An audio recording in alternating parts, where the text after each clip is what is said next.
Assalamualaikum warahmatullahi wabarakatuh. Selamat pagi dan salam sejahtera untuk kita semua.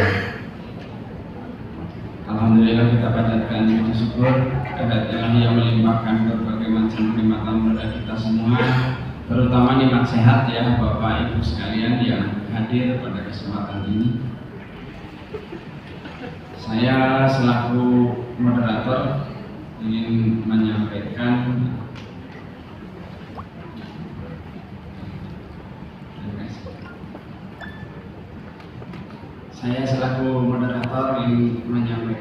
pertama adalah biodata singkat dari narasumber.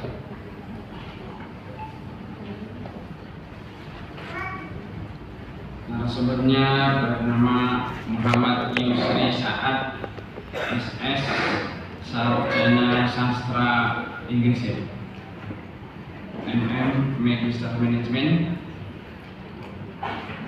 NIP-nya mungkin kalau dilihat NIP masih muda banget, tahun 1980 lahirnya, 1980 03 17 2009 12103. Tempat lahir Polewali 17 Maret 1980. Pendidikan terakhir S2 Manajemen. Jabatannya adalah jabatan fungsional, yaitu pengembang kurikulum ahli madya. Pangkat golongannya pembina 4A dengan berkantornya di Pusat Kurikulum dan Pembelajaran yang beralamat di Jalan Gardu Srengseng Sawah Jagakarsa, Kota Jakarta Selatan. Dengan alamatnya yaitu di Jalan Kali Abang Gang Baru Lamboya nomor 4 Bekasi Utara. Orang Bekasi ternyata beliau. Sama. Nomor handphone boleh dicatat oleh Bapak Ibu. Barangkali nanti diberikan, boleh ya Pak ya?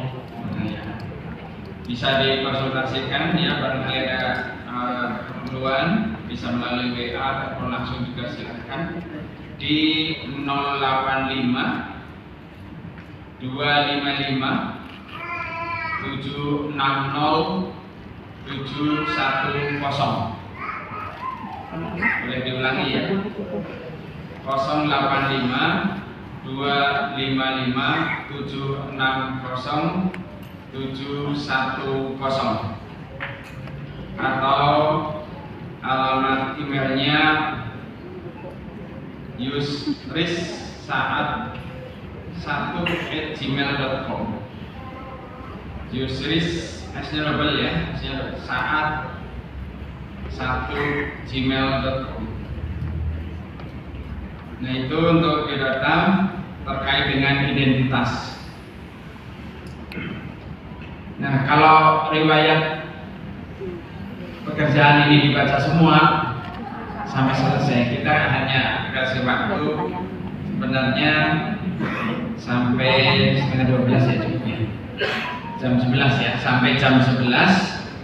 Sekarang sudah pukul 9.35, berarti 1,5 jam ya, 1,5 jam. Nah di sini riwayat pekerjaannya kalau dibacakan semua ada 42, banyak banget ya. Mungkin saya bacakan yang akhir aja ya, 5 akhir aja ya barangkali ya, atau awal 1 aja barangkali. Yang awal, beliau adalah penyusun dan pengembang Grand Design Pendidikan Karakter dan Kewirausahaan di 2010. Kemudian untuk 5 terakhir di nomor 39, pengembang regulasi Permendikbud kurikulum pada pendidikan anak usia dini, jenjang pendidikan dasar dan jenjang pendidikan menengah 2024. Pengembang panduan kurikulum satuan pendidikan 2024. 41. Pengembang panduan mata pelajaran kurikulum Merdeka 2024. 42. Pengembang kurikulum program kebutuhan khusus untuk TKLB 2024. Nah, itu riwayat pekerjaannya cocok lah. Beliau sebagai narasumber kita di pagi hari ini. Baik Bapak Ibu sekalian, saya hormati. Mari kita simak, kita langsung saja ya, menyikat waktu karena waktunya agak sedikit ya. Sebenarnya karena materinya cukup lumayan banyak ya Pak, lumayan banyak, dengan waktu 1,5 jam. Kita langsung saja, mari kita simak materi dari Bapak narasumber, yaitu Bapak Muhammad Yusri Saad. Untuk itu dipersilakan. Terima kasih banyak Pak. Bismillahirrahmanirrahim. Assalamualaikum warahmatullahi wabarakatuh. Selamat pagi Bapak Ibu. Nah, salam sejahtera, salam sehat selalu untuk kita semua. Alhamdulillah pada pagi yang sedikit mendung ini ya, kita masih dapat melangkahkan kaki dari rumah masing-masing untuk bertemu di sini, berdiskusi di sini, sharing informasi, pengetahuan di sini. Insya Allah semuanya dalam keadaan sehat walafiat. Amin. Puji syukur tidak henti-hentinya senantiasa kita juga panjatkan kepada Allah Subhanahu Wa Taala, Tuhan yang Maha Esa, atas berkah karunia-Nya kita semua bisa kita semua dapat berkumpul di tempat yang khusus ini dalam rangka mengikuti diseminasi tentang pembelajaran mendalam dan poin tentang STEM. Bapak Ibu yang saya hormati, saya sangat senang sudah 3 hari ini berturut-turut dipercaya oleh Dinas Pendidikan Provinsi untuk memberikan atau sharing informasi terkait pembelajaran mendalam berbasis STEM kepada seluruh seluruh wakil kurikulum atau wakil akademik sederajat tingkat SMP di seluruh wilayah DKI Jakarta. Alhamdulillah, terima kasih kepada Dinas Provinsi. Yang pertama-tama sama-sama kita hormati Bapak Kepala Dinas ataupun siapapun yang mewakili, Bapak Supriyono selaku Subkelompok Bidang Kurikulum dan Penilaian, Bapak Hadi selaku moderator, Bapak Ibu Panitia Penyelenggara, dan tentu saja sama-sama kita banggakan, sama-sama saya hormati, muliakan Bapak Ibu Guru, Wakil Bidang Kurikulum di SMP masing-masingnya. Tidak bisa saya sebutkan satu-satu, namun insya Allah tidak mengurangi rasa hormat saya kepada Bapak Ibu sekalian. Baik Bapak Ibu, mungkin untuk efektivitas waktu kita, tadi kita sudah berpanjang kali lebar, banyak pesan penting tadi yang ingin disampaikan oleh Pak Supriyono, dan itu juga sama pentingnya dengan pesan yang ingin kita sampaikan. Gak apa-apa waktu kita diambil sekalian, karena sama-sama urgennya makna dari informasi yang disampaikan beliau tadi. Nah, dalam konteks pagi ini saya hanya ingin sedikit mengatakan tentang pembelajaran mendalam menuju pendidikan bermutu untuk semua berbasis STEM. Bapak Ibu, kalau Bapak Ibu lihat judulnya ini, berarti ada 2 topik besar sebenarnya yang ingin kita diskusikan hari ini atau ingin kita share hari ini. Yang pertama adalah deep learning, ya, atau kita Indonesiakan sebagai pembelajaran mendalam. Dan yang kedua adalah STEM. Itu 2 hal yang mungkin kita simpan dulu di otak kita untuk kita nanti satu persatu kupas atau satu persatu kita sharing apa saja informasi-informasi penting terkait 2 hal itu di paparan ini. Sebelum kita lanjut Bapak Ibu, saya hanya ingin sedikit dulu membuka persepsi atau menyamakan paradigma kita juga tentang apa sih itu PM ya. Jadi kita selaku wakil kepala kurikulum ya, wakil bidang kurikulum itu perlu tahu, karena ini mungkin Bapak Ibu nanti akan diseminasikan di sekolah seperti kata Pak Supri tadi. Bapak Ibu tugasnya tidak sampai di sini saja, tapi nanti juga akan sebagai bagian dari komunikator kepada satuan pendidikan masing-masing. Jadi perlu kita satukan dulu perspektif bahwa pembelajaran mendalam ataupun deep learning is not a curriculum. Ya, it's not a curriculum, bukan kurikulum dalam artian kata kurikulum yang holistik bersatu.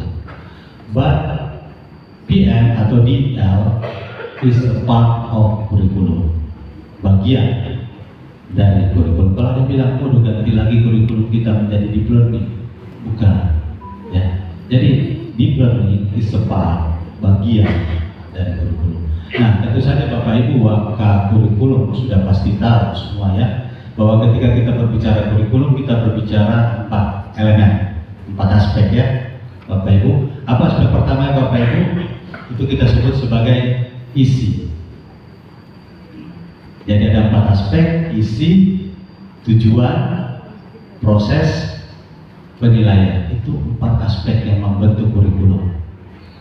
Jadi ketika Bapak Ibu bicara kurikulum, bicara 4 ini: isi, tujuan, proses, dan penilaian. Isi dibungkus oleh standar isi. Tujuan diregulasikan menjadi standar kompetensi lulusan SKL. Itu tujuan anak-anak kita bersekolah untuk mencapai SKL Bapak Ibu. Jadi kalau Bapak Ibu ingin meluluskan, itu berdasarkan SKL. Yang ketiga, standar proses atau biasa kita sebut sebagai pembelajaran. Nah, deep learning adalah bagian daripada proses. Jadi dia elemen yang ketiga ya, kalau kita tadi urutkan ya, meskipun bukan urutan. Jadi deep learning atau PM ini adalah proses atau pembelajaran. Dan yang keempat adalah penilaian, dibungkus dalam regulasi standar penilaian. Jadi kalau kita bicara kurikulum tidak lepas daripada 4 hal ini Bapak Ibu. Jadi kalau cuma berbicara pembelajaran itu tetap kurikulum, tapi bukan kurikulum secara keseluruhan. Bisa dipahami sampai situ? Ini Pak Kakur harus pasti bisa menjelaskan hal seperti itu ya. Makanya kurikulum kita definisinya kan seperangkat rencana dan isi dan tujuan serta proses untuk mencapai tujuan pendidikan tertentu. Itu kan komponen itu ada dalam situ semua isinya. Baik Bapak Ibu, kemudian deep learning ini bukan hal baru. Ini dulu yang kita samakan perspektif sebelum kita masuk ke dalam. Saya hanya ingin membuka dulu sedikit cara berpikir Bapak Ibu tentang bagaimana memandang pembelajaran. Ini bukanlah hal baru, tadi disampaikan oleh Pak Supri. Ini bukan hal baru, hanya memahamkan lagi, memberikan pemahaman yang baru. Bahwa deep learning ini atau pembelajaran ini, mungkin Bapak Ibu sudah pernah ada yang pakai, bahkan sudah sering Bapak Ibu pakai. Bapak Ibu dulu pernah ada yang masih mengalami yang namanya CBSA ya. Saya yakin banyak di sini senior-senior yang pernah mengajarkan CBSA, masih ada mungkin. Salah satunya Pak Suyarda mungkin. Pak Suyarda senior kita ya. Pak Hadi juga mungkin pernah membelajarkan CBSA. Itu cara belajar siswa itu. Dan beberapa dari kita juga mungkin pernah jadi peserta didik CBSA. Saya salah satunya tahun 80. Ya. Waktu itu kurikulumnya kurikulum 84 ya, cara belajar siswa. Itu adalah salah satu pendekatan pembelajaran mendalam. Apalagi Bapak Ibu yang sampai sekarang, dari dulu sampai sekarang, Bapak Ibu pernah dengar istilah project based learning? Pernah dengar problem based learning? Pernah dengar discovery learning? Inquiry, contextual learning, collaborative learning, pakem, Pak Igem kurus, Pak Igem gembrot, gak ada yang kurus ya pernah. Dulu ada Pak Igem gembrot ya. Apa lagi? STEM, apa lagi? STEM, apa lagi? Ada tadi kemarin kita buka lagi STEM yang baru STEMPED, karena ada PJOK juga boleh dikatakan. Boleh, Chef. Itu semua adalah bagian daripada PM, Bapak Ibu. Artinya dengan model-model pembelajaran yang seperti itu, Bapak Ibu bisa dikategorikan PM. Ada nanti penjelasan yang mengapa kita sebut itu PM. Ada prinsip yang mendasari mengapa kita sebut PM. Jadi itu dulu yang kita pahami. Sampai di situ bisa dimengerti Bapak Ibu ya. Jadi ketika Bapak Ibu nanti melakukan STEM di sekolah, it's a PM. Itu sudah pembelajaran. Dulu PM kita di tahun-tahun dahulu kala 5, 10, 20 tahun yang lalu itu pun sudah dilakukan tapi kurang efektif, kurang berhasil. Tahu apa penyebabnya Bapak Ibu? Dulu sarpras kata Ibu, betul, sarpras masih sangat terbatas. Sekarang kita tidak boleh lagi bilang sarpras terbatas karena dukungan teknologi, apalagi skala DKI Jakarta full internet. Ya, laboratorium sudah lengkap sarprasnya. Dulu kasihan kita mau belajar STEM, mau belajar contextual learning, problem based learning, project, itu kan ada dukungnya masih sedikit ya, apalagi daerah-daerah wilayah kita bagian timur sana lebih tertinggal lagi. Namun sekarang daya dukung sarprasnya sudah semakin menggeliat, sudah semakin bertambah. Dan ada lagi Bapak Ibu, dulu itu belum terlalu didukung sama regulasi yang maksimal. Jadi kalau ada menggunakan STEM pada waktu itu atau ada menggunakan PBL, problem besar, proyek besar, itu hanya segelintir guru saja yang mau, dan itu pun tidak konsisten karena tadi dukungan regulasi tidak ada, dukungan sarpras juga kurang dan lain sebagainya. Jadi membuat PM kita dulu kurang bergejolak atau kurang menggairahkan seperti itu. Nah, termasuk STEM yang akan kita bahas, it's a part of PM, ya, sebagian dalam PM. Sampai di situ bisa dimengerti Bapak Ibu ya.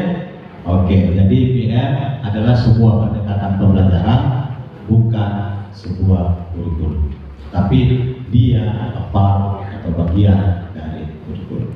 Next.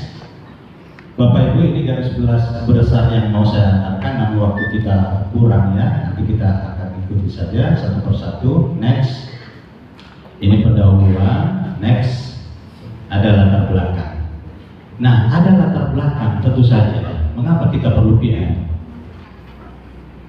Kenapa kita harus di-learning Bapak Ibu?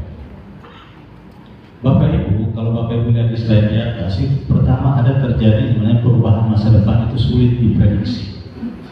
Sulit meskipun sudah ada teknologi kita saat sekarang. Tidak apa ya? Karena perkembangan teknologi itu setiap 8 jam itu sudah berubah. Jadi Apple yang Bapak Ibu iPhone 15, 16 itu setiap 8 jam itu sudah ada perubahan teknologi lagi. Bahkan yang mengatakan tiap 8 menit teknologi itu sudah berubah lagi. Jadi ada hal-hal yang tidak bisa diprediksi ke depan, termasuk climate change juga sudah tidak bisa lagi diprediksi kayak dulu lagi. Mengapa masa depan sudah diprediksi? Karena apa ya? Perubahan terlalu cepat. Saking cepatnya kita kadang enggak, ternyata sekarang kalau mau bikin RPP gampang banget ya. Apa yang Bapak Ibu pakai sehingga mengatakan gampang banget? Seperti yang dikatakan Pak Supri tadi, Google, ya, tolong buatkan saya seperangkat rencana pembelajaran untuk fotosintesis berbasis lapangan. Muncul, selesai RPP Bapak Ibu. Saya mau perencanaan pembelajaran berbasis STEM dengan tema atau topik STEM, muncul, selesai. 5 menit tidak sampai 5. Kurang apa lagi? Nah, perubahan masa depan ini ada yang ditandai dengan disrupsi teknologi. Kita sudah terkena disrupsi teknologi dari tahun 2010. Apa itu disrupsi teknologi Bapak Ibu? Itu semacam penggantian atau replacing fungsi human menjadi fungsi mekanik. Jadi banyak pekerjaan-pekerjaan dilakukan oleh manusia itu sudah tergantikan oleh mesin. Apa kira-kira yang sudah tergantikan Bapak Ibu? Yang Bapak Ibu sering lihat dulu sekarang sudah tidak ada. Itu adalah bagian dari disrupsi teknologi. Banyak kan? Cewek-cewek cantik biasa penjaga tol itu kan dulu sering ada. Sekarang sudah diganti dengan tag, tag doang. Itu sudah ada. Banyak black factory di Cina, dari istilah baru black factory di Cina itu 80% karyawannya sudah berganti dengan mesin. Tahu nggak? 80% apa 20%, hanya tinggal 20% tingkat errornya, berkurang banget, dan tingkat produktivitasnya bertambah sampai 250%. Gara-gara manusia digantikan oleh mesin. Seperti itu Bapak ya. Jadi dengan perubahan masa yang sulit diprediksi itu, apa yang mesti kita harus bekali kepada peserta didik kita? Itu pertanyaannya. Apakah hanya ingin berbekali dengan materi? Materi 1 tahun, 2 tahun dilupa. Tapi yang kita perlukan adalah kompetensi. Kompetensi apa yang diperlukan? Kompetensi masa depan. Apa untuk survive di masa depan? Kompetensi masa depan Bapak Ibu. Tadi seperti yang disampaikan Pak Supri, kompetensi abad 21 4C itu salah satu kompetensi masa depan. Mampu berkolaborasi, mampu berpikir kritis, mampu kreatif, dan mampu berkomunikasi yang baik. Itu kompetensi yang dibutuhkan sekarang. Adaptif dan problem solving. Ada berapa banyak pengangguran sekarang di Jakarta Bapak, tetapi ternyata pengangguran yang berpenghasilan. Ya kan? Dan mereka memiliki 4C itu. Kolaboratif, critical thinking, creativity, and communication. Bapak Ibu kenal yang namanya TikTokers kan? Kenal namanya Bipro, kenal namanya konten-konten kreator. Itu pendapatannya, income-nya bahkan melebihi kita. Mereka US dollar. Tapi mereka disebut pengangguran. Apa yang mereka beli? Kompetensi apa yang mereka pakai? Mereka bukan orang-orang ahli apa gitu. Tapi mereka punya 4 kompetensi itu. Mereka mampu berkomunikasi yang baik, mereka mampu mengolah komunikasinya di media, mereka mampu berkolaborasi dengan orang di sekelilingnya, mereka punya critical thinking, ide apa lagi besok untuk dibuat konten, dan mereka kreatif bikin konten sampai banyak like, subscriber, followers. Itu kan kompetensi-kompetensi itu. Ke depan bukan berarti kita mengharapkan peserta didik kita seperti itu, tidak. Tetapi dengan modal itu, harapannya peserta didik kita itu jauh lebih kreatif, jauh lebih adaptif, jauh lebih problem solving menghadapi kenyataan di masa depan yang unpredictable. Nah, Bapak Ibu, ini juga ditandai dengan bonus demografi 2035 dan visi Indonesia Emas 2045. Tahu nggak Bapak Ibu apa itu bonus demografi 2035? Ayo, siapa yang bisa kasih jawab? Jadi bonus demografi 2035 itu adalah sebuah momentum di mana puncak daripada usia produktif hari itu, tahun itu mencapai puncaknya. Siapa usia produktif Bapak Ibu? Orang yang berusia 15 tahun sampai 65. Itu disebut produktif, masih produktif. Itu mencapai puncaknya di tahun 2035. Bayangkan kompetisi saat itu.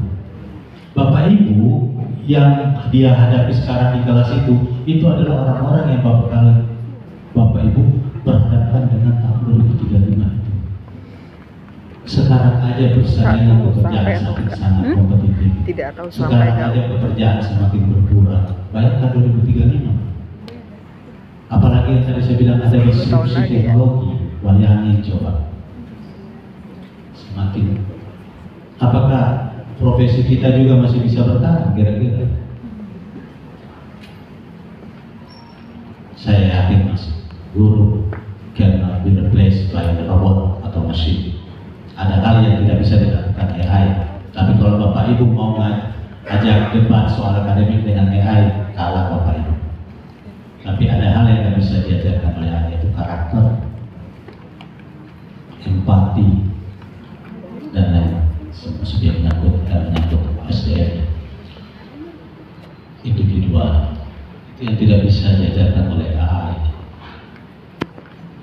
Nah, sekarang bagaimana pertanyaannya, kita persiapkan. Jadi bonus demografi 2035 itu merupakan semacam ancaman ya, sekaligus tantangan bagi sistem pendidikan kita sebenarnya.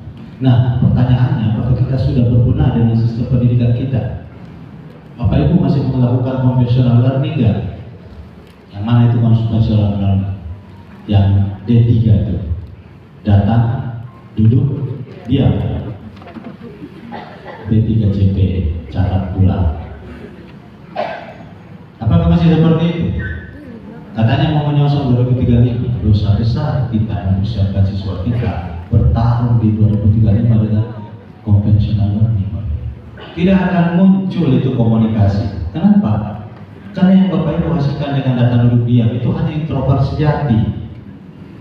Sementara kecerdasan itu perlu diasah, talenta itu perlu diasah. Siapa yang bilang talenta nggak perlu diasah? Mereka sebenarnya sudah punya basic atau talent bercakap yang baik, tapi kurang diasah.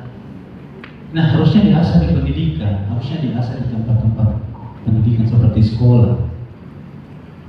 Mereka sebenarnya sudah kreatif, tapi kurang diasah kreativitas itu oleh pendidikan sehingga tumpul. Mereka sebenarnya sudah critical thinking, tapi kurang diasah critical thinking itu. Jadi introvert. Nah, Bapak Ibu juga mungkin sudah melakukan, kami sudah melakukan Pak, peningkatan pengasahan komunikasi. Kami ada lomba pidato, oke, good. Kami setiap selesai pekerjaan presentasi per kelompok, good. Tapi begitu presentasi per kelompok, satu kelompok 5 orang yang berbicara cuma ketuanya saja, yang 4 jadi cheerleadersnya. Ketawa ke TV, godain temannya. Jadi yang komunikatif cuma ketuanya.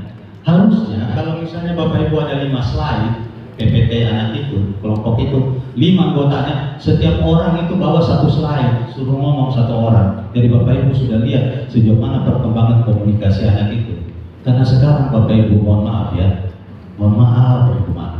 banyak sarjana anak lulusan S1 suruh ngomong nggak belepotan.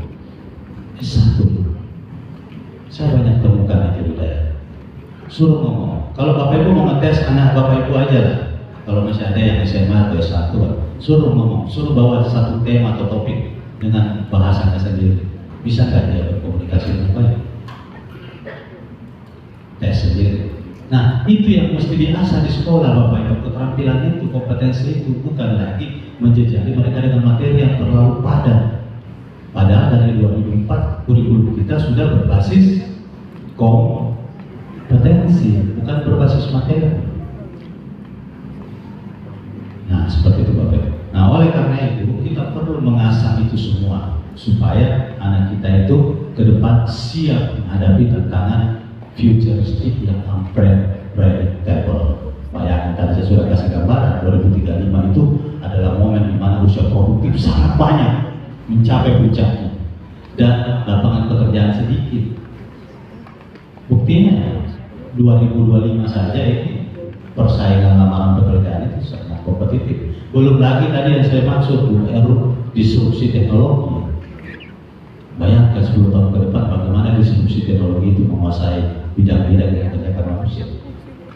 Saya tadi masih optimis, guru tidak bisa diganti. Nah, yang terakhir ada permasalahan untuk pendidikan Bapak Ibu. Tadi sudah jelaskan, literasi numerasi sains kita rendah. Terbukti dari partisipasi kita di PISA. Next. Partisipasi kita di PISA, Bapak Ibu, peserta didik kita yang ikut PISA itu hanya 1%, kurang dari 1% yang mampu menjawab soal-soal HOTS di level 4 sampai 6. Hanya kurang dari 1% yang bisa menjawab soal HOTS. Ini data hasil PISA tahun 2022. 99% itu hanya menjawab soal pada kategori LOTS. Apa itu LOTS? Law order thinking skill level 1 sampai 3, coba bayangin. Kurang dari 1% bisa jawab soal. Itu sampel.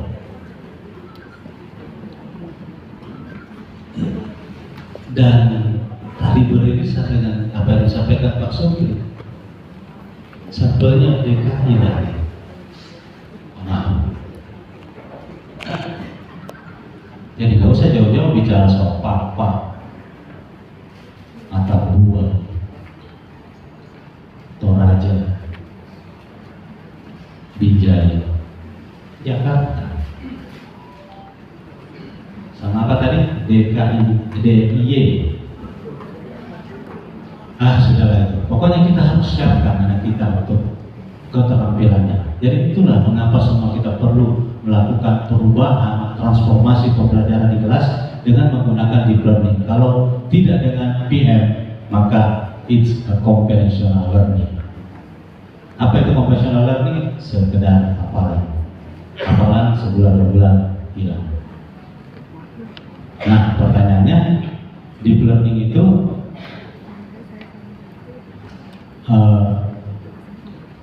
sudah dilakukan atau belum? Saya yakin sudah. Mungkin dulu seperti tadi dukungan regulasi masih kurang, jadi masih sepotong-sepotong, masih istilahnya sewaktu-waktunya saja. Sekarang ada dukungan regulasi, mungkin bukan sekarang Bapak Ibu ya, nanti di tahun ajaran baru. Sekarang istilahnya masih dipublikasikan dulu kebijakannya, nanti regulasinya di tahun ajaran baru. Seperti itu. Itu tadi mengapa kita perlu melakukan pembelajaran mendalam. Next. Sekarang kita lihat definisi dulu Bapak Ibu, supaya kita paham apa itu pembelajaran. Next. Jadi pembelajaran mendalam itu adalah pendekatan. Jadi tadi saya bilang itu adalah pendekatan. It's approach. Tahu nggak apa itu arti pendekatan? Pendekatan model strategi itu kan 3 hal yang berbeda. Apa yang dimaksud dengan pendekatan? Jadi pendekatan seperti cara pandang ya. Bagaimana kita mendekati, cara kita untuk mendekati sesuatu, atau prospek cara menilai, cara melihat, itu approach. Jadi pembelajaran mendalam ini adalah pendekatan yang memuliakan. Siapa yang dimuliakan Bapak Ibu? Siswa dan gurunya yang dimuliakan. Bukan cuma gurunya yang dimuliakan, tapi juga siswanya. Bukan cuma siswanya, tapi juga gurunya. Dengan menekankan pada penciptaan suasana dan proses pembelajaran yang berkesadaran. Apa berkesadaran? Biasa disebut Pak Menteri, mindful, bermakna, meaningful, dan menggembirakan, joyful.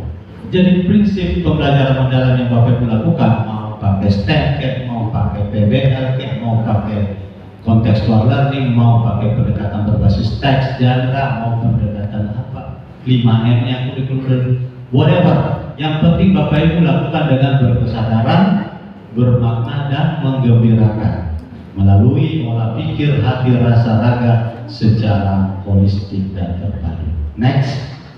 Mungkin untuk mendalaminya atau memaknainya lebih dalam, bisa lihat saya seperti ini. Jadi pembelajaran mendalam adalah pembelajaran yang dilakukan dengan apa Bapak Ibu?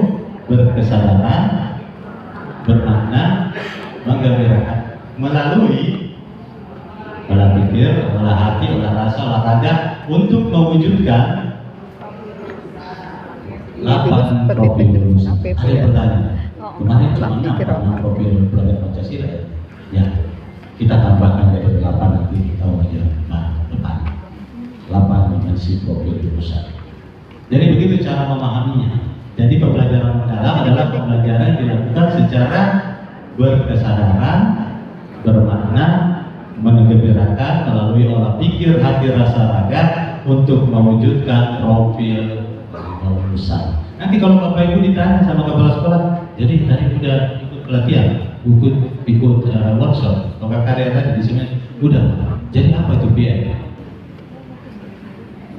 Nah, langsung kita jelasin aja ke kepala sekolah kita. Jadi ternyata Pak, PM itu islam kurikulum. PM itu adalah pembelajaran yang dilaksanakan dengan berkesadaran, bermakna, menggembirakan lewat olah pikir, olah hati, olah rasa, raga untuk mewujudkan 8 dimensi profil usaha. Apa itu 8 dimensi usaha? Nanti Bapak Ibu kita jelaskan. Baik, next. Nah, saya mau sampaikan atau clearkan dulu tentang 3 prinsip yang tadi itu: berkesadaran, mindful, bermakna meaningful, dan menggembirakan. Apa itu berkesadaran, Bapak Ibu? Jadi berkesadaran itu adalah peserta didik memiliki kesadaran untuk menjadi pembelajar yang aktif dan mampu meregulasi dirinya. Jadi ada dorongan intrinsik dari dalam bahwa saya mau belajar, bukan karena terpaksa belajar. Wah, saya mau belajar hari ini, enak, materinya STEM, caranya STEM, enak, Bu Susi, enak, kita belajar hari STEM. Besok kita discovery learning, kita enak, besok project, besok learning. Anak mau belajar. Dan peserta didik memahami tujuan pembelajaran hari ini. Jangan Bapak Ibu paksakan terus dari jam 8 sampai jam 10 bla bla bla bla. Ternyata anaknya tidak paham apa sih tujuan pembelajaran hari itu. Misalnya matematika nih, saya kasih contoh yang paling gampang. Anak-anak kita sekarang belajar tentang geometri misalnya, mengukur atau luas ukuran. Kita belajar tentang panjang kali lebar. Rumusnya luas apa anak-anak? Panjang kali lebar, Bapak Ibu. Panjang kali lebar sama dengan luas. Udah, kerjakan soal nomor 1. 1 P 5 L 3. Berapa luasnya? L sampai dengan titik-titik. Luas 15. P 6 L 3 sama dengan titik-titik 18 luasnya meter persegi. Itu hanya menghafalkan rumusnya saja. Tapi sadar nggak anak itu dengan tujuan pembelajaran itu? Untuk apa tujuan pembelajaran itu? Itu yang mesti Bapak Ibu tekankan dalam bahwa anak hari ini kita belajar tentang fermentasi. Fermentasi itu ternyata yang sering kalian makan produknya. Apa itu? Tape, tempe, yogurt. Itu dia sadar tujuan pembelajaran hari itu. Bahwa panjang kali lebar adalah luas. Oh, kalau saya mau ukur rumah saya mau ukur kamar tetangga saya. Itu ada di grup. Itu pakai panjang kali lebar sama dengan luas. Jadi anak-anak kalau misalnya besok lusa ada orang yang bilang di sana ada jual tanah ukurannya 200 meter persegi, kira-kira berapa luasnya? Kira-kira berapa ukurannya? Kalau misalnya Pak Joko di sana ada tanah dijual 200 meter persegi, harganya 150 juta, misalnya. Kira-kira berapa ukuran 200 meter persegi? Yang langsung tahu bahwa 200 meter persegi pasti 10 kali 20. Ya kan? Kalau nggak 10 panjangnya ya 20 lebarnya atau sebaliknya. Itu isinya pasti 200 meter. Oh, ternyata P kali L itu bukan sekedar rumus, tapi ada tujuan pembelajaran yang berkaitan dengan kehidupan sehari. Itu yang disebut berkesadaran. Dia sadar sehingga akan muncul motivasi secara intrinsik untuk belajar secara mandiri. Artinya setelah mengikuti pembelajaran itu, dia bisa membayangkan dirinya sendiri. Oh, ternyata tuh tape yang dimakan itu cuma singkong dan ragi tuh, lalu didekap dalam baskom 5 hari baru kita makan.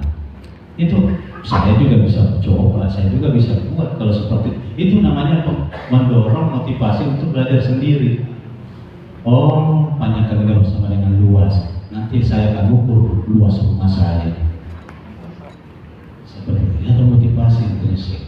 Nah, itu namanya berkesadaran Bapak Ibu. Dia sadar apa yang dilakukan, apa yang dibelajarkan. Nah, sekarang bermakna.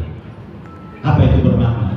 Bermakna itu artinya dia mampu menerapkan pengetahuan itu dalam kehidupan sehari-hari. Itu namanya bermakna. Mampu mengaplikasikan, mampu mempraktekkan, itu namanya bermakna. Kita biasa sebut learning by doing. Kenapa mesti bermakna Bapak Ibu? Kalau pembelajaran itu bermakna, itu long term memorinya panjang. Keingat terus sampai di sebelum masuk kuliah lahar. Nggak percaya? Mau tes? Sekarang saya mau tes Bapak Ibu. Ada nggak pembelajaran Bapak Ibu dulu waktu masih sekolah yang masih Bapak Ibu ingat sampai sekarang? Kalau masih ada, itu pasti bermakna. Ada, aku tuh yang paling ini. Itu pasti di bulan nih. Penggunaan tanda baca. Ada nggak yang masih diingat sampai sekarang? Ada kan? Lebih banyak yang diingat atau lebih banyak yang dilupa?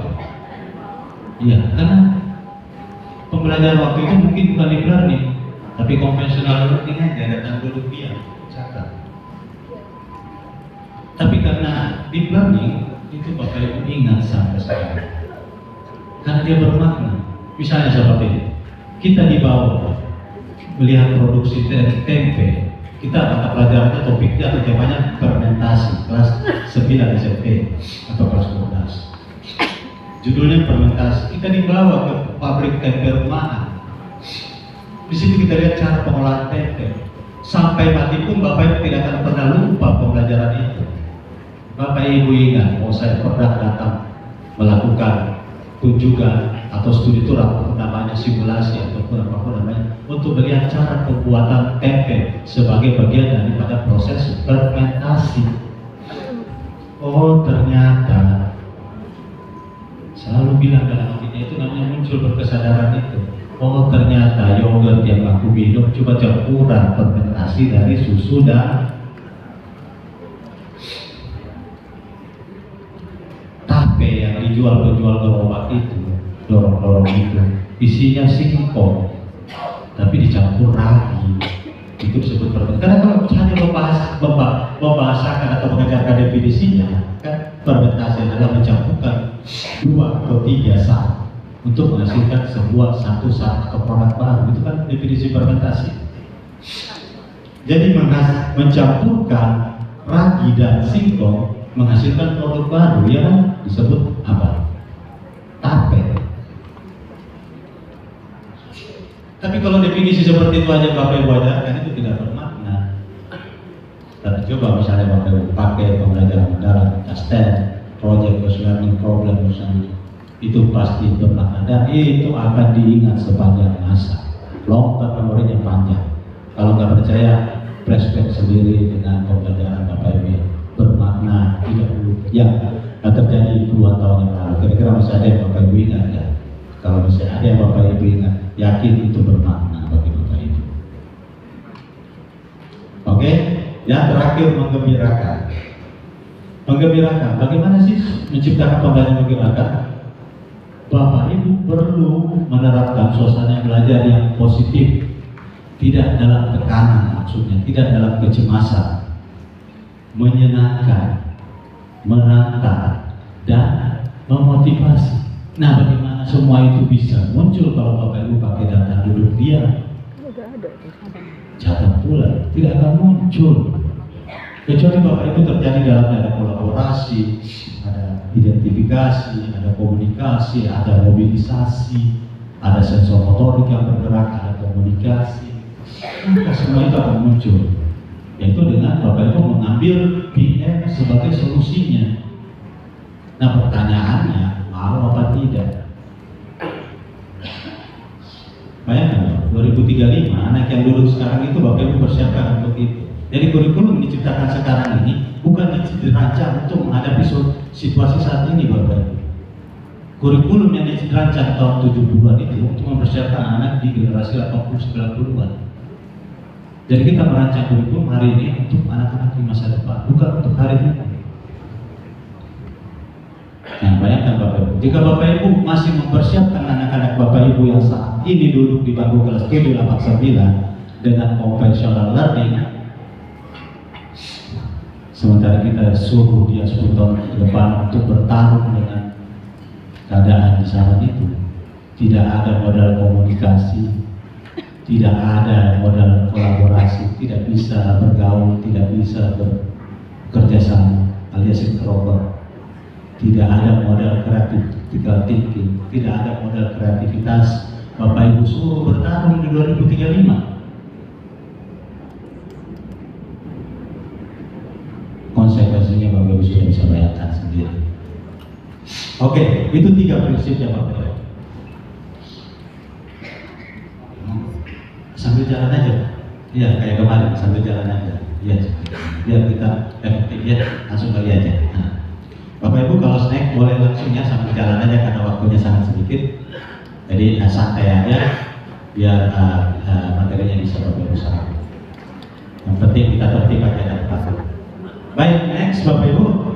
Ini kan tentu saja lewat olah pikir, olah rasa, olahraga, dan olah hati. Next. Nah, itu tadi Bapak Ibu mesti harus pahami tadi 3 prinsip itu. Nah, sekarang kita akan bicara kerangka kerja PM atau kerangka kerja pembelajaran mendalam. Next. Nah, kerangka kerja pembelajaran mendalam ada 4 Bapak Ibu. Ada 4 ya. Yang pertama adalah dimensi profil lulusan.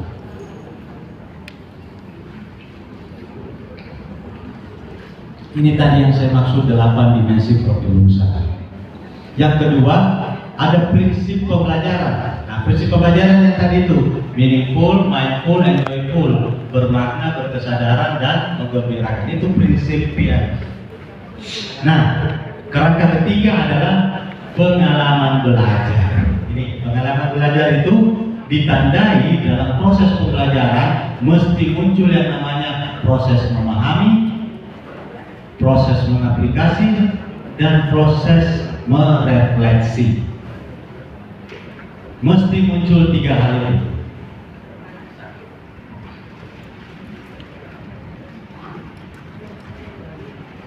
Bisa dipahami?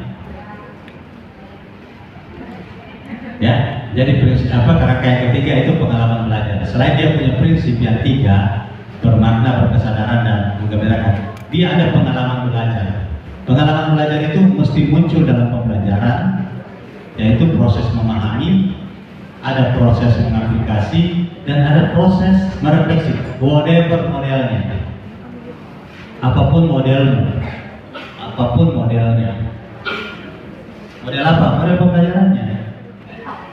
Mau pakai STEM mau pakai STEM mesti muncul di dalamnya ada proses memahami, ada mengaplikasi, dan merefleksi. Apapun model pembelajaran yang Bapak Ibu lakukan. Yang terakhir adalah kerangka pembelajarannya itu sendiri. Kerangka pembelajarannya tadi Bapak Ibu sadar tidak sadar, tadi 4 hal yang disebutkan Pak Supri itu adalah kerangka pembelajaran mendalam. Nanti kita lihat ya, saya akan buktikan omongan Pak Supri itu bagian daripada kerangka pembelajaran. Next, Bapak Ibu, kita coba dulu lihat ya. Tadi tentang 8 dimensi profil lulusan itu, 8 profil lulusan. Kemarin kita ada 6 profil pelajar Pancasila, ya kan? Nah, sekarang saya mau Bapak Ibu compare dengan yang itu. Yang pertama keimanan, ada nggak di profil kemarin? Kewargaan, ada. Berkebinekaan global itu menjadi warga lokal dan menjadi warga global. Penalaran kritis, ada. Kreativitas, next. Kolaborasi, ada. Kolaborasi, gotong royong, kerjasama, berdoa, ya bahasa Quran. Kemandirian, ada. Kesehatan, nggak ada, karena cuma 6 kemarin. Penting gak kesehatan sehingga dia ditambahkan menjadi poin nomor 7? Penting gak kesehatan Bapak? Hah? Siapa bilang kesehatan tidak penting? Ayo angkat tangan. Gak apa-apa. Bahkan ada orang pintar, ada orang hebat, ada orang kaya mengatakan katanya kesehatan itu adalah kekayaan utama yang dimiliki manusia. Kekayaan pokok. Jadi ada orang yang Lamborghini-nya banyak, ada rumahnya ratusan, mobilnya puluhan, tetapi makannya cuma bubur dan kecap karena takut stroke, jantung, segala macam, liver. Enak kan? Padahal mobil mewahnya ratusan. Jadi penting gak kesehatan? Ibu punya kompetensi 4C, hebat Bapak Ibu. Kolaborasi udah, tapi Bapak Ibu tidur di rumah sakit. Enak ya? Dan enak. Penting itu kesehatan. Salah satu modal kita untuk bertahan mengarungi kehidupan ini. Yang ke-8, komunikasi. Penting gak komunikasi? Di zaman sekarang, anak kita yang tidak dapat berkomunikasi kira-kira bisa survive juga di belakang pekerjaan jasa luas. Bisa gak kira-kira? Kita punya anak introvert, suruh pergi melamar kerja, bisa nggak bersaing dengan puluhan pelamar itu, ratusan? Dia mesti harus punya komunikasi yang baik supaya apa? Ada juga beberapa kasus ya, orang-orang yang tidak dapat berkomunikasi dengan baik, tapi punya pekerjaan yang baik. Banyak, tapi itu kasuistik. Ya, ada orang ahli teknokrat, hebat, dia bisa menjebol NASA, nggak bisa bicara. Tetapi kalau dia disuruh pegang komputer, NASA pun bisa disajau. Tapi itu kasuistik. Artinya tidak 1 dari 1000 orang. Tapi tetap kita perlu komunikasi yang baik supaya bisa kompetitif di masa depan. Next, ada prinsip pembelajaran mendalam. Tadi sudah jelaskan ya, mudah-mudahan Bapak Ibu masih ingat ya. Berkesadaran itu ada dorongan intrinsik dari dalam untuk belajar. Berkesadaran itu dia sadar, tahu apa tujuan pembelajaran hari itu. Oh, hari ini kita belajar berwudu, dia sadar apa sih manfaat wudu itu, ya kan? Bukan sekedar tahu caranya, tapi dia tahu, sadar ternyata guru saya waktu SD ngajarin saya berwudu, itu yang saya pakai sampai sekarang berwudu. Akan saya pakai seterusnya. Kata cara berwudu ini akan saya pakai seterusnya sampai saya meninggal. Padahal dia ngajarin cuma guru SD-nya. Jadi dia sadar apa manfaat berwudu. Oh, ternyata berwudu itu adalah mensucikan. Kalau saya mau bertemu Tuhan saya disuruh bersuci dulu. Karena Tuhan saya tidak suka orang yang kotor. Saya habis injak air, saya mau pergi sholat, nggak boleh. Saya mesti bersuci dulu. Karena Tuhan saya suka yang bersih. Dia paham, dia sadar tujuan itu. Jadi bukan sekedar hari ini berwudu, udah selesai, udah hafal, pulang. Jadi Bapak Ibu yang Bapak Ibu ajarkan hanya hafalan tata cara, tapi tidak ada poin kesadaran di dalamnya. Itu yang dimaksud berkesadaran. Bermakna, artinya pengetahuan itu bisa dipraktekkan dalam kehidupan sehari-hari. Berwudu bisa nggak dipraktekkan dalam kehidupan sehari-hari? Panjang kali lebar bisa nggak dipraktekkan sehari-hari? Ada nggak mata pelajaran yang Bapak Ibu pegang tidak bisa dipraktekkan sehari-hari? Tidak bisa dikontekstualisasikan maksud saya. Ada nggak mapolanya? Semua bisa. Dan yang terakhir mengembirakan. Next.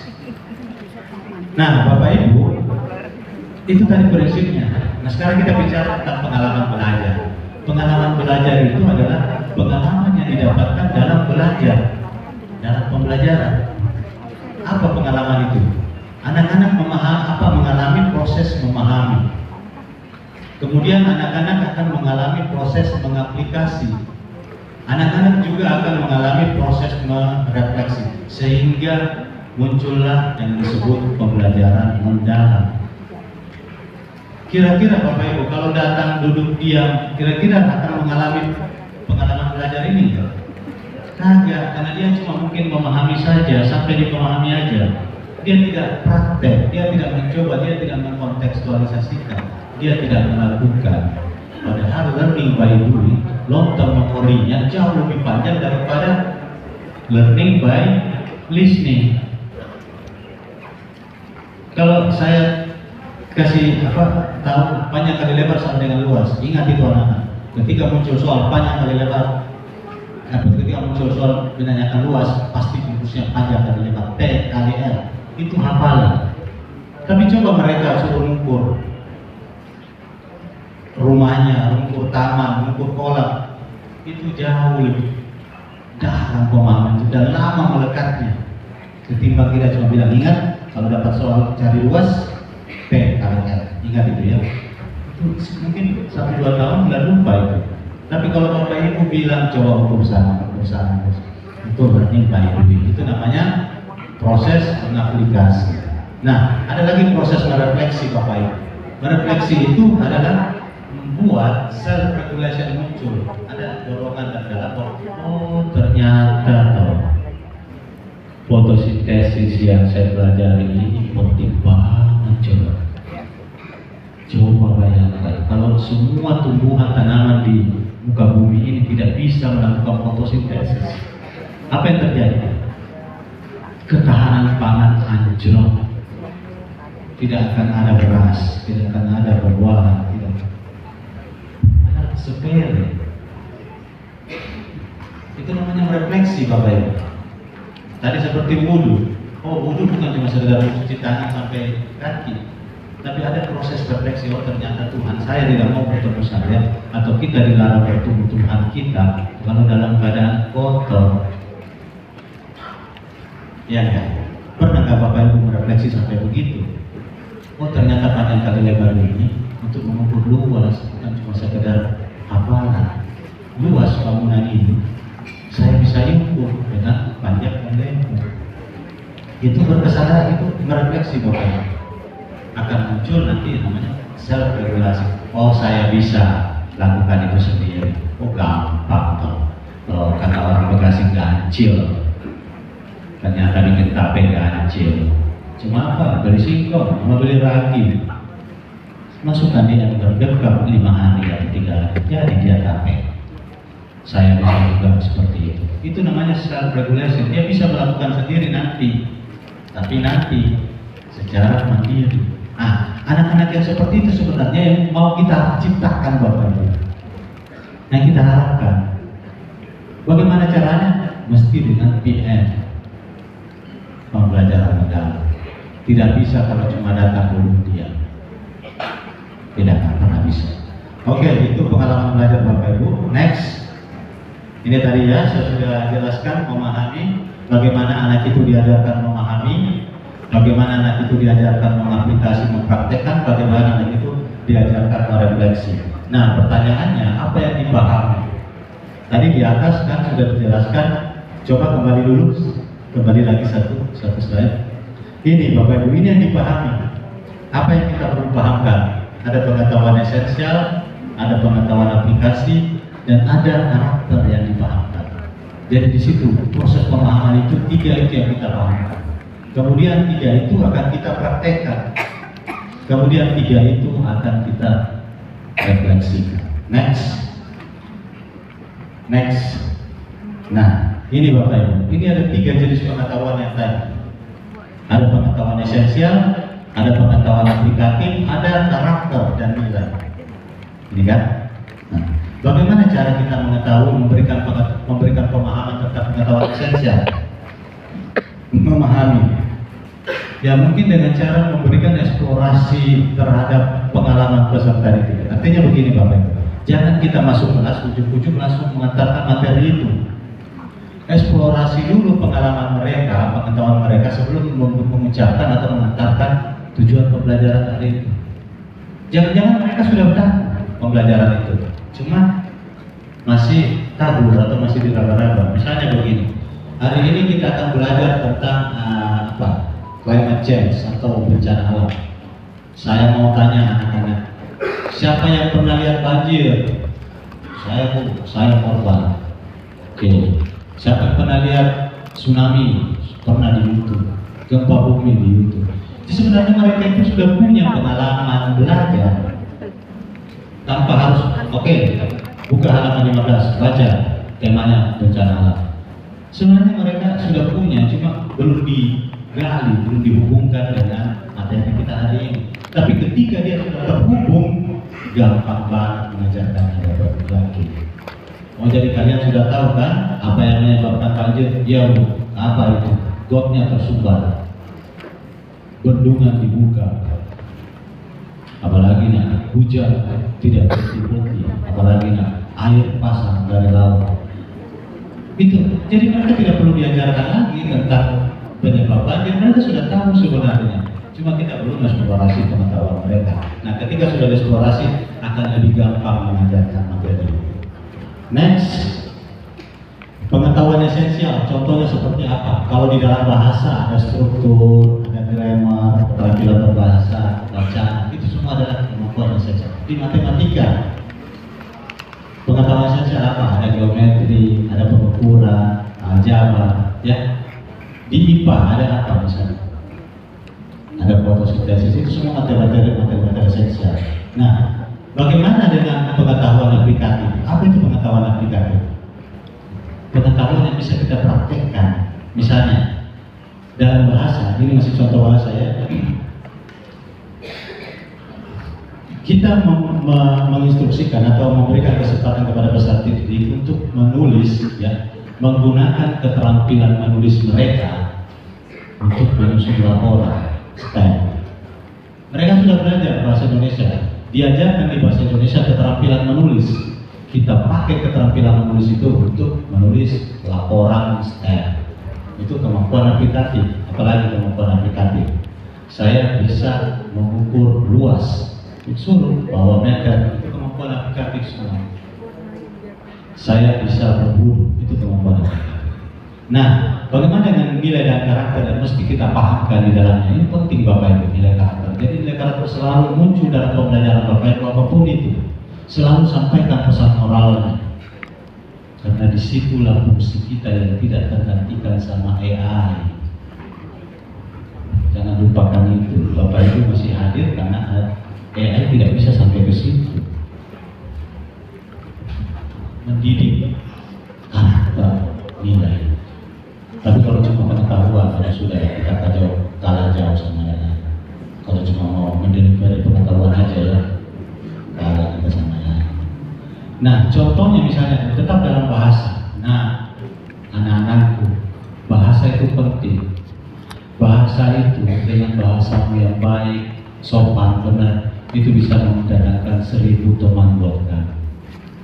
Tapi coba dengan bahasamu yang judes, jutek, kotor, itu bisa membawakan 1000 musuh untukmu.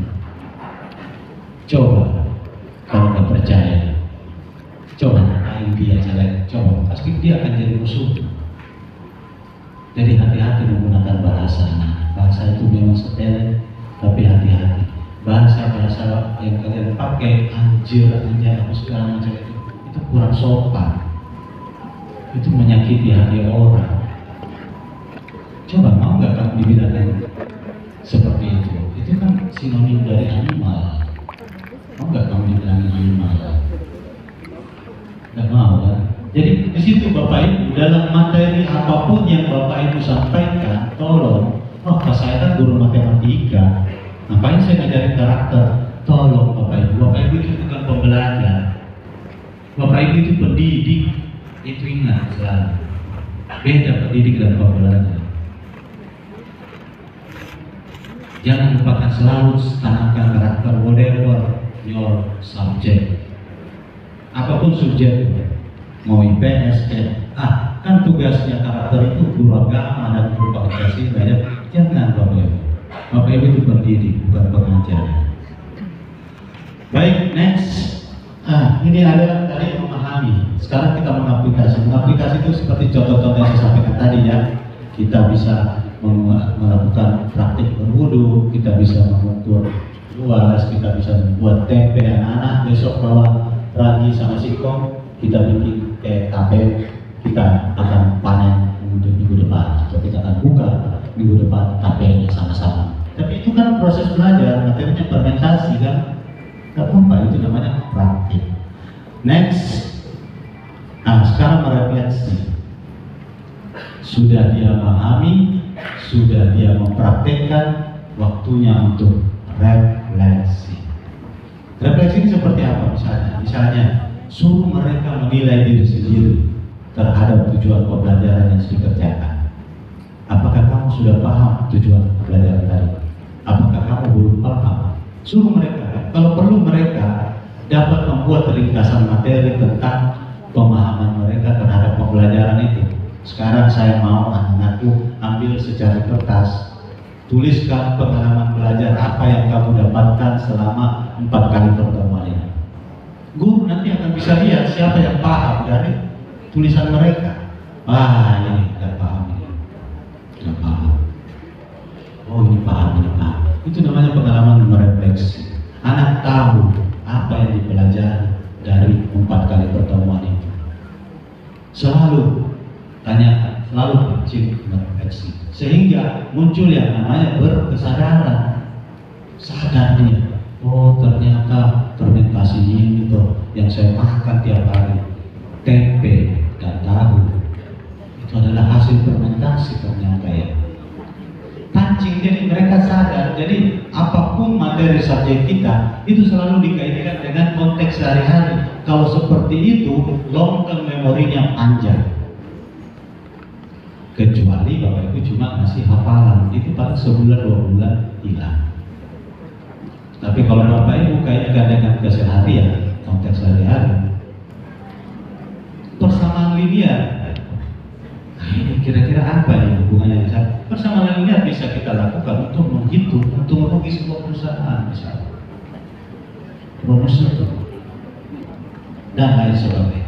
Next, oke, seperti itu Bapak Ibu. Jadi pemahamannya itu apa, proses belajar itu ada proses memahami, mempraktekkan, dan merefleksi. Selalu ada itu. Apapun model pembelajaranmu, itulah yang disebut PM, pembelajaran rendah. Whatever model. Nah, di PM Bapak Ibu kita menggunakan taksonomi Solo. Kenapa tidak pakai taksonomi Bloom, Wijin dan lain? Karena di taksonomi Solo ada teori tentang deep learning itu.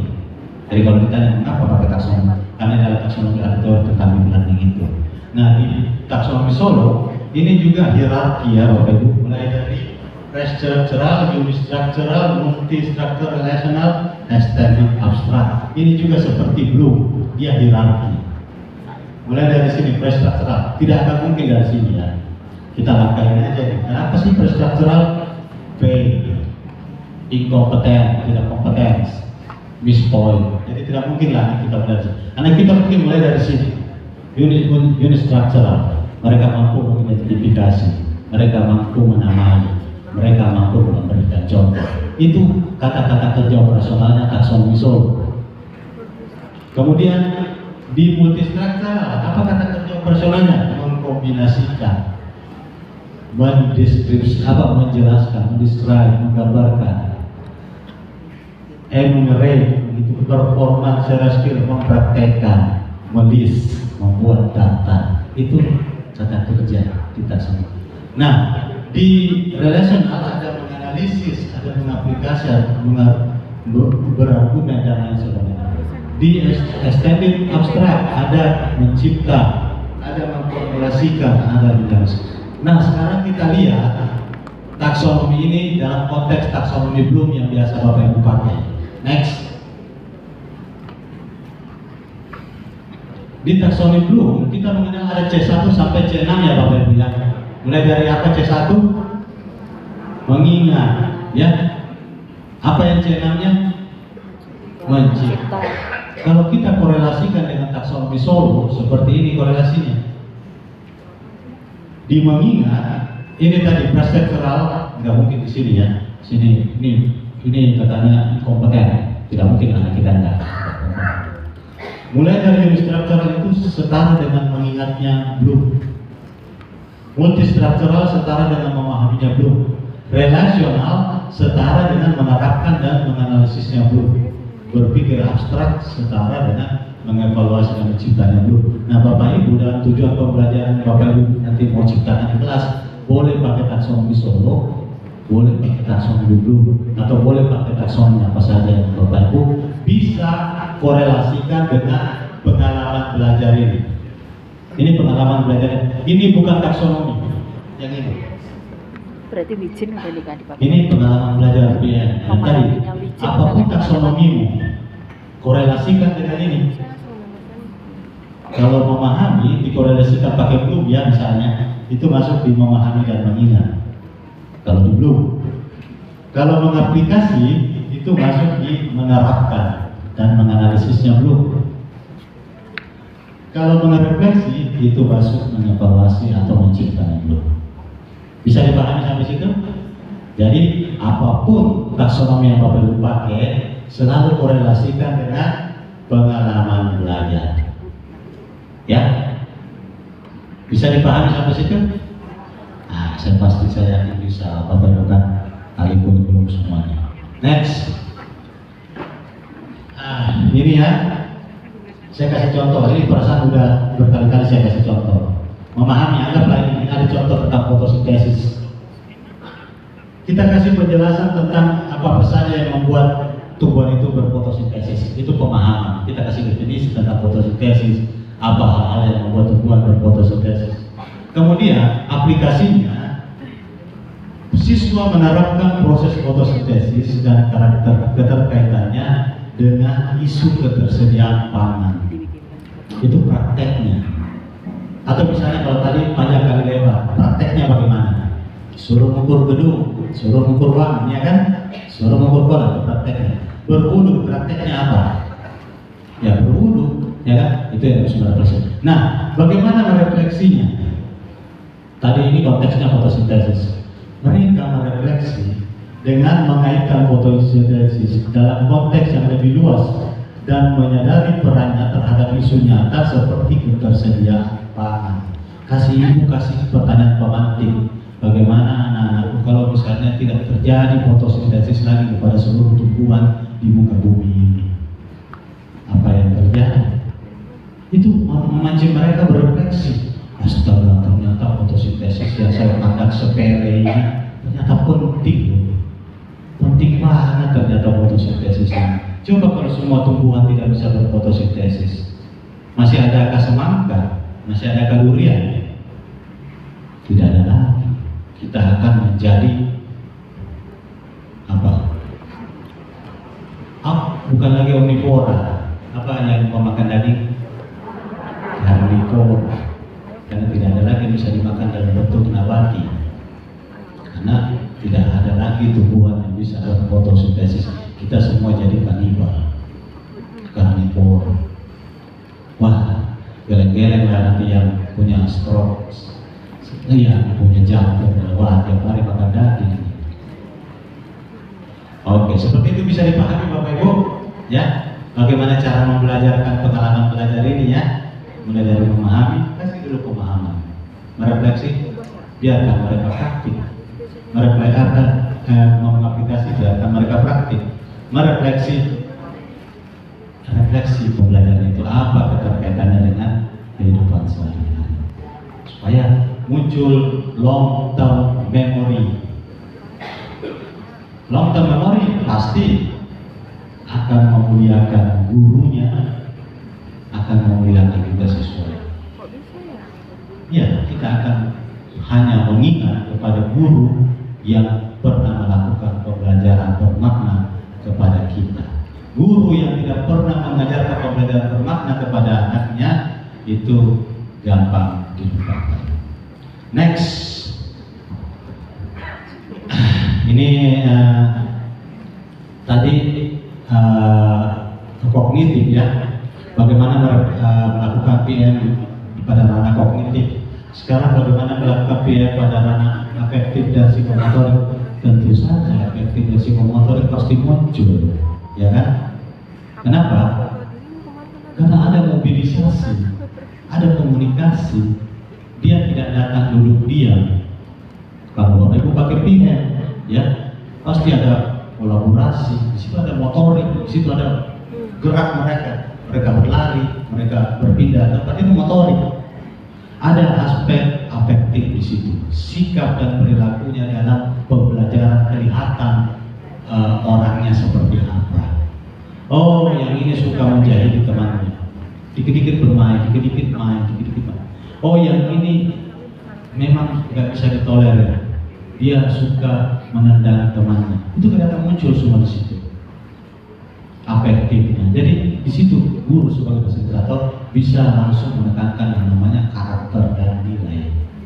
Jadi bukan semata-mata mata pelajaran materinya yang disampaikan, tapi pada saat yang bersamaan Bapak itu boleh intervensi dengan karakter dan nilai apa yang mesti didapat. Next. Terakhir ya, kerangka pembelajaran ini tadi yang dimaksud disampaikan Pak Supri. Sebenarnya kerangka pembelajaran ini yang disampaikan Pak Supri. Ada praktik pedagogis tadi yang dia bilang sebagai STEM. Ada kemitraan. Apa tadi kemitraannya Pak Supri? Kerjasama dengan SPK, ya kan? Ada pemaparan digital Jakarta, ya ini bukan Papua, ini Jakarta. Jangan bilang tidak punya sumber digital. Kerjasama itu. Lingkungan pembelajaran. Lingkungan pembelajaran tadi dimaksud Pak Supri adalah bahasa Inggris. Dia mau ada satu hari di Jakarta di sekolah yang English Day. Itu membentuk lingkungan belajar. Secara tidak langsung Pak Supri sudah melakukan kerangka pembelajaran mendalam sungai lewat programnya. Nah, bagaimana Bapak Ibu mesti siapkan ini kalau Bapak Ibu mau pakai PR.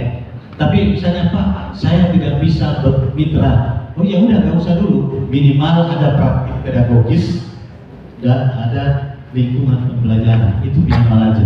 Kalau Pak, saya ini pernah di misalnya di Papua, saya ini di mana di Merauke. Saya itu satuan pendidikan. ada pengupatannya. Ya sudah, pakai teknologi biasa aja yang ada.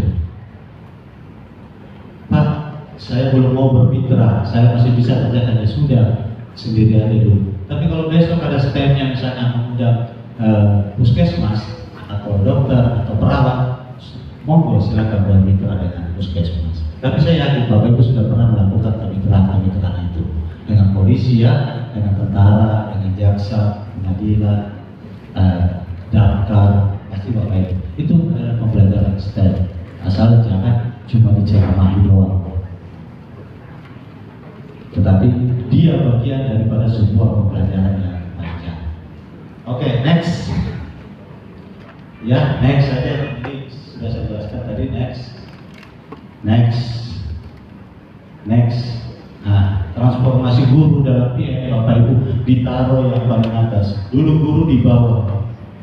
Sekarang Bapak Ibu paling atas untuk menentukan model pembelajaran masing-masing, model lain. Tidak perlu lagi dipaksa-paksakan atau ditekankan atau tidak dihimbau ataupun dihimbau. Bapak Ibu tetap melakukan pembelajaran yang kontekstual, yang mendalam, meaningful dan menyenangkan. Silakan Bapak Ibu ceritakan sendiri. Next. Ini ada ekosistemnya ya, nggak usah nanti Bapak Ibu. Nah sekarang implementasinya. Implementasi pembelajaran mendalam Bapak Ibu dimulai dari perencanaan, pelaksanaan. Ini perencanaan pembelajarannya. Kita langsung saja ketika bicara perencanaan pembelajaran langsung lihat RPP saja ya, biar Bapak Ibu lebih long dengan contoh. Next.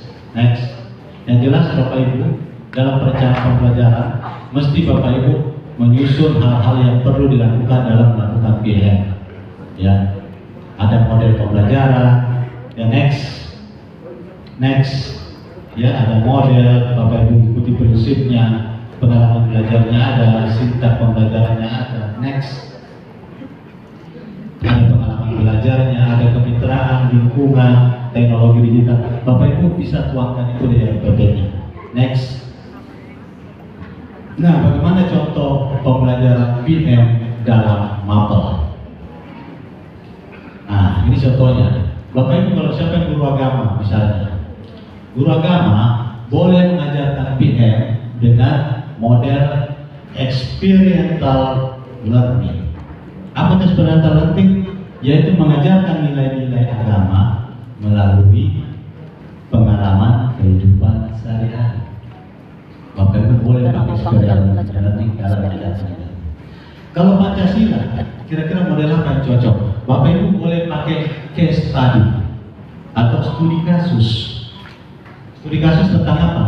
Tentang masalah yang ada di masyarakat sehubungan dengan hukum hukum politik berdasarkan prinsip demokrasi misalnya seperti itu. Bagaimana dengan matematika? Oh, matematika boleh pakai pembelajaran berbasis masalah. Boleh. Next, bagaimana kami di bahasa? Di bahasa boleh pakai pendekatan pembelajaran, model pembelajaran berbasis teks atau berbasis genre. Bagaimana kami di IPA? IPA boleh menggunakan pembelajaran berbasis proyek. Kami di ilmu sosial boleh pakai contextual learning atau whatever yang cocok dengan materi itu. Kami mau pakai STEM, otomatis ada di teaching. Next. Nah, Bapak Ibu, dalam RPP yang Bapak Ibu bikin, misalnya Bapak Ibu menggunakan inquiry learning ya. Ini model inquiry learning. Model pembelajaran inquiry. Model pembelajaran inquiry itu ada sintaknya Bapak Ibu. Otomatis ya, jangan dirubah-rubah sintaknya. Kalau Bapak Ibu mau rubah, boleh Bapak Ibu rubah, tapi jangan bilang itu inquiry. Misalnya inquiry ada 8 sintaknya, jangan bilang inquiry kalau Bapak Ibu cuma pakai 7. Bilang dia seperti misalnya Yusri based learning, Sucipto based learning. Iya. Nama ibu namanya Susati based learning. Gak apa-apa. Kita ciptakan model pembelajaran kita sendiri dengan cara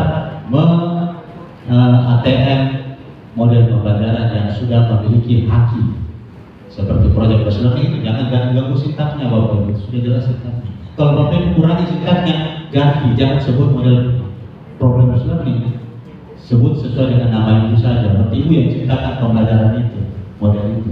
Misalnya ibu namanya Nurwana based learning. Iya, jangan ganggu, nanti yang punya ciptakan proyek based learning marah loh kalau Bapak Ibu bilang sintaknya. Nah, ini sintak 1, 2, 3, 4, next 5, 6, 7, 8 itu sintak mereka yang sudah patennya mereka yang baru learning. Kembali dulu. Sekarang sini kita lihat sintak pertama, orientasi dan merumuskan masalah. Ini siswa di sini dan guru melakukan orientasi. Itu masuk dalam pengalaman belajar memahami. Nah, sintak yang ketiga keempat, pengumpulan data dan pengolahan data itu masuk dikategorikan pengalaman belajar mengaplikasi. Next, sintak menarik kesimpulan dan komunikasi itu masuk pengalaman belajar mengaplikasi. Dan sintak refleksi, sintak atau langkah ya, langkah refleksi dan aplikasi tidak lanjut masuk pada pengalaman merefleksi. Jadi dia PM. Kalau Bapak Ibu punya 6, misalnya punya 3 langkah dalam pembelajaran. Langkah pertama memahami, boleh. Langkah kedua mengaplikasi, boleh. Langkah ketiga merefleksi, boleh. 3 langkah pun cukup. Kalau ini kan 8 langkah ya, karena dia inquiry, dia punya sintaks yang pakai. Nah, kalau misalnya ibu bilang Nurwana based learning, Nurwana based learning 3 sintaksnya. Sintak pertama memahami, sintak kedua mengaplikasi atau mempraktek, sintak ketiga misalnya merefleksi, nggak apa-apa. Tetapi dalam PM itu bukan sintaks Bapak Ibu ya, itu pengalaman belajar. Cuma pengalaman belajar yang kita kategorikan dengan sintak. Nah, ini kan dikategorikan ini. Sintak menarik kesimpulan dan komunikasi itu adalah mengaplikasi dalam PM. Bisa dipahami sampai situ Bapak Ibu? Ah, bisa. Next. Ya, ini contoh pembelajaran berjalannya. Nah, kita next saja. Ada peserta didiknya, ada tujuannya, ada praktik pedagogisnya, ada pemrograman digital apa, ada lingkungan belajar apa. Next. Nah, sekarang kita lihat contoh RPP yang nyata, baku dan jelas untuk proses pembelajaran mendalam. Bapak Ibu, ketika Bapak Ibu bikin RPP, ada kegiatan pendahuluan nggak biasanya? Ada. Oke lah. Kegiatan pendahuluan, kegiatan awal. Ada muncul prinsip PM, yaitu sadar dan bermakna. Dia tulis di situ sadar dan bermakna. Next. Kemudian kalau Bapak Ibu sudah bikin pendahuluan awal, ada kegiatan apa lagi di RPP? Inti kan? Nah, di inti ini Bapak Ibu kategorikan menjadi pengalaman belajar tadi. Ada pengalaman belajar memahami. Apa itu? Siswa berdiskusi, membaca artikel, siswa membuat peta konsep. Ini konteks memahami.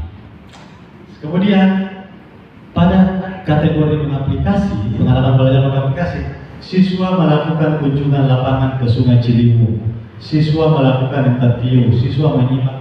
Ini bagian daripada aplikasi. Bisa dipahami? Dia kategorikan aktivitas siswa berdasarkan pengalaman belajar PM. Bisa dipahami? Bisa nggak? Ketika aktivitasnya masih mendengarkan, masih menyimak, berarti itu masih kategori memahami.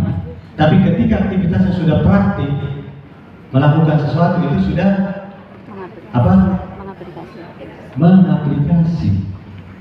Nah, ketika misalnya aktivitasnya sudah merefleksi, itu aktivitas merefleksi. Nah, jadi di kegiatan inti ada proses memahami, ada proses mengaplikasi dengan berbagai aktivitas siswa. Next, kemudian ada proses merefleksi, masih di kegiatan inti. Bisa dipahami sampai situ? Hah? Bisa ya? Kemudian terakhir ada penutup. Jadi meskipun ada pengalaman belajar, ya, tetap ada prinsip yang kita tonjolkan di situ. Misalnya pada saat refleksi, tentu saja berkesadaran dan bermakna. Oh, dia tahu ternyata banjir di Jakarta ini karena salah satunya meluapnya Sungai Ciliwung. Oh, bagaimana caranya Sungai Ciliwung tidak meluap? Ya, sampahnya harus dibersihkan. Itu refleksi. Seperti itu. Bisa dipahami Bapak Ibu? Oke, next. Kita masih ada satu materi semuanya, next saja. Next. Ini contoh-contoh aja Bapak Ibu ya. Next. Oke, next. Ini kesimpulan, nanti baca sendiri Bapak Ibu ya. Next. Nah, sekarang kita akan berbicara sedikit soal yang dimaksud tadi Pak Supristen. Ya, saya diminta untuk membekali Bapak Ibu. Sebenarnya materi saya sudah selesai, PM, tapi diminta untuk sedikit mengantar soal STEM. Sekarang next. Bapak Ibu, di sini kita lihat ada beberapa definisi tentang STEM. Nah, Bapak Ibu, tentu saja sebelum Bapak Ibu memakai ini, ya, memakai STEM atau STEM, ya, Bapak Ibu mesti tahu dulu apa sih STEM dan STEM itu. Jangan mengujuk-ujuk main STEM aja. Bapak Ibu tidak tahu. Ternyata ada beberapa definisi oleh para ahli tentang STEM itu. Ada yang mengatakan itu adalah model pembelajaran. Ada yang mengatakan model pembelajaran yang mengintegrasikan matematika, sains, dan teknologi dan insinyur. Ada yang mengatakan itu pendekatan pembelajaran. Whatever. Definisinya Bapak Ibu seperti ini. Jadi paling banyak mengatakan STEM itu adalah model pembelajaran.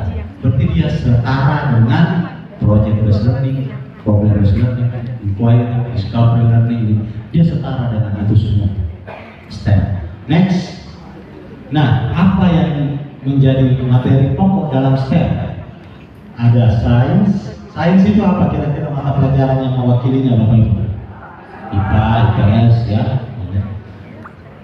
Ada teknologi. Apa kira-kira teknologi? Mapil yang mewakili mapel. Teknika mungkin, informatika ya. Apa kira-kira teknik? Mapel apa yang mewakili teknik?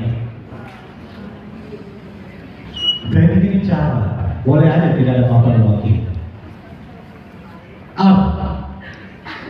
Apa mapel yang mewakili? Seni dan budaya. Matematika, apa mapel yang mewakili? Ya, matematika, ya kan? Berarti ini adalah kolaborasi learning. Bagaimana caranya? Guru-guru yang mengaku mapel ini mesti membuat tim teaching supaya mereka dapat berkolaborasi memberikan pembelajaran STEM.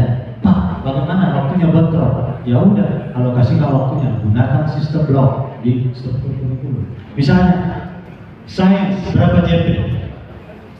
Saya tanya berapa JP sains SMP? 5. Seni dan budaya berapa? 3, sudah 8. Matematika 5. 5 tambah 5 tambah 3 berapa? 13 JP. Satu hari berapa JP? 8. Hah? 8 ada 9. Oke, kalau ada 15 JP, berarti kalau Bapak Ibu pakai sistem blok, hari Senin dipatenkan sebagai hari STEM 8 jam. Pak, kurang Pak jamnya. Kami kan ada 13 jam, kalau misalnya digabungkan semuanya kan, berarti ada 5 jam yang tersisa untuk hari Selasa untuk STEM. Berarti guru-guru lain selain STEM di hari Senin angkat-angkat kaki. Asik, hari ini STEM gua angkat-angkat ya. Libur semua guru yang lain.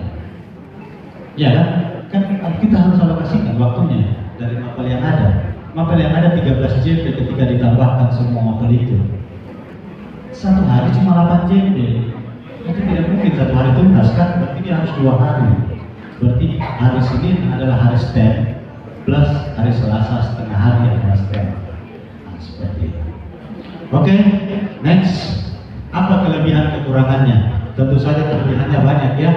Dia menajamkan kritis, kreatif, komunikatif, pasti itu semuanya akan muncul.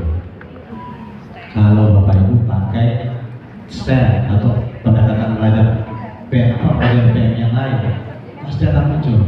Yang tidak muncul ketika mereka datang duduk diam, tidak ada yang muncul. Yang ada hanya introvert yang muncul. Apa kekurangannya STEM? Kurangnya pemahaman guru tentang STEM itu sendiri. Ya, kita akui masih banyak guru mungkin belum terlalu mendalami STEM. Kemudian perlu sarana prasarana yang memadai. Betul. Kalau STEM itu dia perlu sarana prasarana karena ada teknologi, engineering di situ bermain. Mereka mencipta produk. Kemudian kekurangannya siswa cenderung kurang menghargai mata pelajaran lainnya.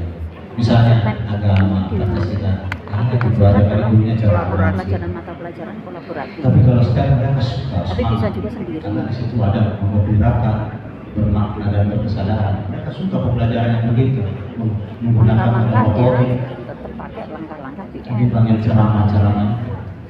Jadi mata pelajaran lain yang dipegang pakai STEM cenderung tidak hargai atau tidak semangat mereka mengikuti.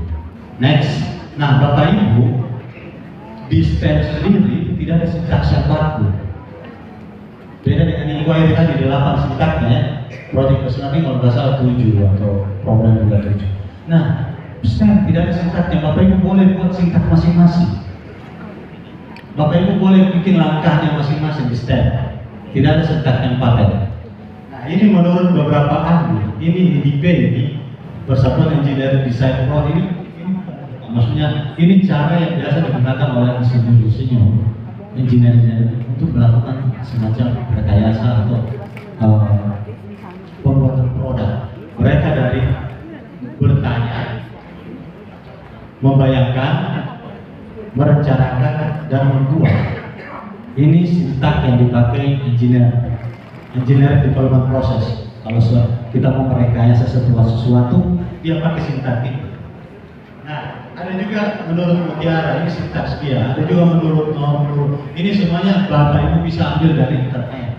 Menurut ini sintak yang ini sintaknya boleh. Jadi STEM tidak ada sintak khusus. Bapak Ibu boleh ciptakan sintaknya sendiri atau langkahnya sendiri. Nah, sekarang kita coba lihat contoh ini ya, engineering design process. Next, kita pakai engineering design process sebagai sintak pembelajaran STEM kita. Di sini AS, yang pertama kan sintaknya AS ya. Kemudian image, bayangkan. Kemudian plan, merencanakan. Kemudian create, membuat. Nah, kita mau PMK, kita mau jadikan PM. Bagaimana? Ya kita temukan pengalaman belajar dalam sintaks ini. Korelasikan pengalaman belajar dengan sintaks ini. Misalnya menanyakan kira-kira pengalaman belajar apa yang ada di AS. Apa pengalaman belajar apa yang ada? Halo, Bapak Ibu paham nggak pengalaman belajar yang saya sampaikan tadi? Apa itu? Ayo yang paling depan, Ibu yang pakai jilbab hitam, saya mesti feedback dulu, satu aja. Ibu yang paling depan. Iya Ibu. Iya, apa pengalaman belajar yang tadi saya sampaikan?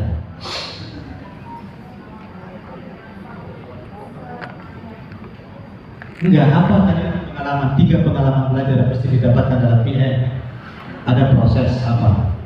Memahami, mengaplikasi, dan refleksi. Itu yang saya maksud pengalaman belajar, Bapak Ibu. Itu mesti muncul di PM.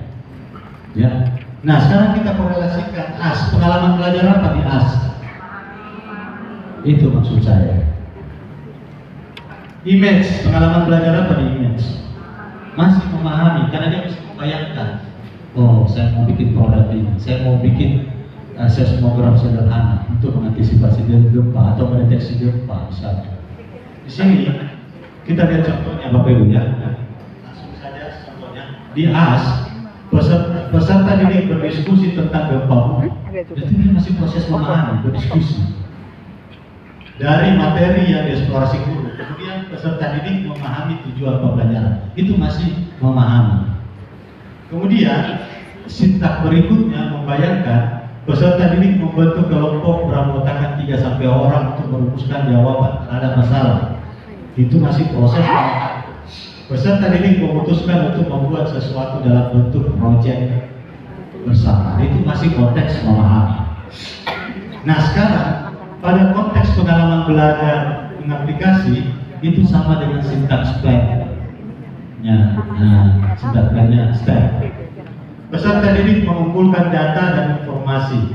Peserta didik mengumpulkan berbagai data dan informasi. Peserta didik membuat perencanaan awal. Ini sudah pada kategori mengaplikasi, sudah membuat perencanaan awal. Terakhir, create dan improve. Peserta didik bekerja membuat alat monitor gempa bumi di kelompok masing-masing. Guru mengawasi pekerjaan, peserta didik menguji coba, peserta didik berdiskusi memperbaiki produk. Itu masuk pada kategori mengaplikasi dan merefleksi. Selesai 3 pengalaman belajar itu muncul dalam STEP ini. Bisa dipahami Bapak? Bisa apa bisa? Baik. Bisa, sekali lagi bisa dipahami ya? Ya, bisa ya? Oke, baik Bapak Ibu. Next, itu saja yang dapat saya sampaikan. Pada waktu sangat sempit, saya kembalikan ke moderator.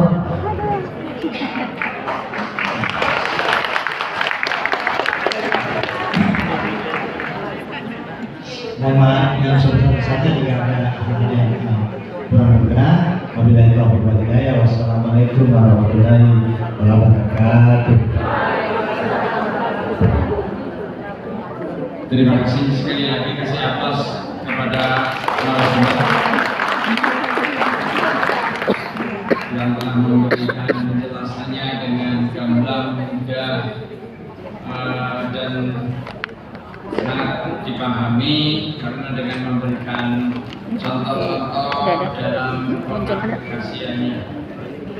Baik Bapak Ibu sekalian, ini kebetulan 2 kelompok, ada satu sesi untuk menyampaikan barangkali ada hal-hal yang perlu disampaikan atau barangkali pertanyaan ada atau ada hal-hal yang kurang jelas kurang paham ya. Bisa ditanyakan mumpung masih ada di sini narasumbernya. Waktunya sebenarnya memang sudah habis jam 11:10 yang jadinya hanya sampai jam 11. Dua pertanyaan aja dari kelompok sini 1 pertanyaan, kelompok sini 1 pertanyaan. Silakan kalau ya 1. Kelompok sebelah sini.